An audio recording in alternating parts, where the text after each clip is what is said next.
Between Bullet Train in August to Wakanda Forever in October, expect no new blockbusters. New movies that should be out now are going straight to streaming or coming out next year. Theaters are bringing in old blockbusters to fill out the calendar.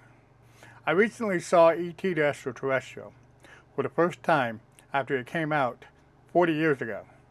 This weekend I saw Jaws on the big screen for the first time.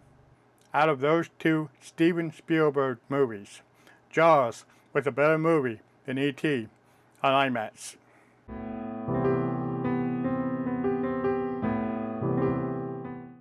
If you want to support my channel, check out the new merch store on cdreimer.myspud.com.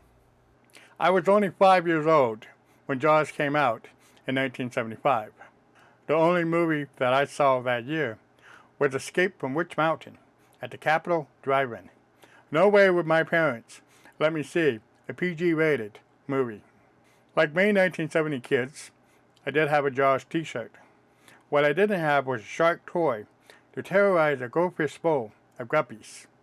A scene from E.T. that went overboard for product placements in that movie. Jaws was the first summer blockbuster with an unusually wide release of 475 screens. The movie cost $9 million to make and earned $472 million at the box office. A blockbuster today requires 3,000 screens, costs $150 million or more to make, and earn $1 billion at the box office. The success of Jaws paved the way for Star Wars to become a summer blockbuster 2 years later. Jaws was not only a classic man versus nature movie, but also a small-town horror movie. Chief Martin Brody, played by Roy Scheider, tries to shut down the beaches after the first shark attack. Local officials intervene to convince him to leave the beaches open. The town economy relies on summer tourists, especially during the upcoming 4th of July weekend. You yell Barracuda. Everybody says, huh? What? You yell shark. We've got a panic on our hands on the 4th of July.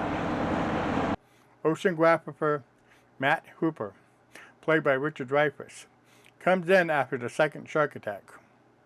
He confirms that the first victim got killed by an unusually large great white shark. He asks if anyone notified the Coast Guard about the shark attacks.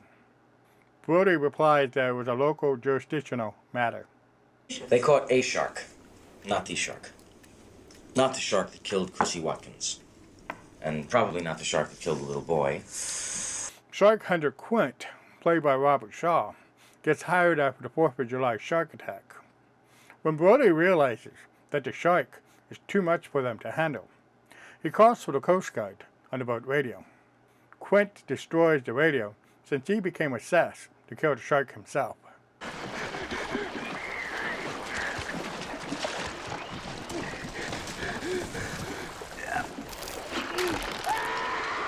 Jaws would have been a shorter movie if town officials shut down the beaches and notified the Coast Guard. Jaws is still one of my all-time favorite movies. Seeing it in IMAX on the big screen for the first time was fantastic. Unlike E.T. on IMAX, I didn't see any film grain in the darkest areas of the screen for Jaws. I prefer the movie over the book, even though the author, Peter Benchley, wrote the screenplay. The book had a subplot where Chief Brody's wife has an affair with Hooper, and she cries when the shark killed him in the shark cage. Affairs were somewhat common in 1970 novels. The movie cuts out the affair. Hooper disappears after the shark rips open the shark cage, and pops up after Chief Brody kills the shark. If you want to see an updated version of Jaws, check out The Meg, about an even bigger shark. That's it for today's show.